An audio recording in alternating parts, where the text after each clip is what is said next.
Breaking news, Malik Diouf, papalitan si Angelo Kwame sa lineup ng SGA sa William Jones Cup.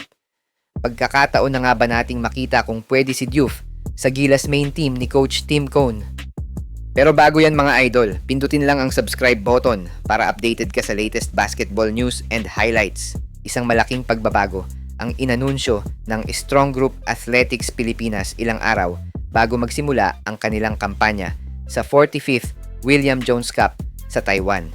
Nawala sa lineup si Angelo Kwame sa hindi pa matukoy na dahilan, kaya ang bagong naturalized Filipino na si Malik Diouf muna ang magsusuot ng jersey ng SGA sa kanilang title defense. Well, sa unang tingin mga idol no, parang simpleng adjustment lang siya. Pero kung titingnan natin ang naging lineup ng SGA, mas naging malalim ang frontcourt nila, adding Malik Diouf na isa ding 6'11" agile big man. Sa pagkakasama nga ni Malik Diouf sa William Jones Cup lineup, magbubukas yan ng panibagong oportunidad sa kanya para makita kung pwede nga ba siyang ilagay sa Gilas main team ni Coach Tim Cone. Sa kanyang stint sa University of the Philippines dati, nakita natin kung gaano kadominante si Diouf inside and outside sa court. Kaya naman nakuha niya ang Season 84 Finals MVP last 2022 at Season 85 Regular Season MVP sa parehas na year.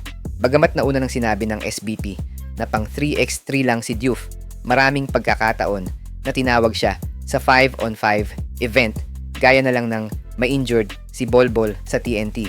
Pero hindi nga lang nagmaterialize yan dahil sa naging iba ang landas ni Coach Chot sa pagpili ng import.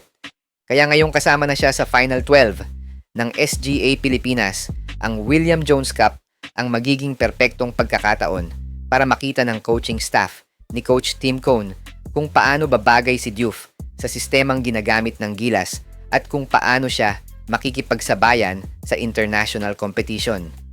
Kaya abangan natin ang laban ng SGA Pilipinas at ang kanilang loaded na lineup sa paparating na 45th season ng William Jones Cup at kung kaya ba nilang depensahan ang kanilang corona dahil sa pagpasok ng mga malalakas na team sa event.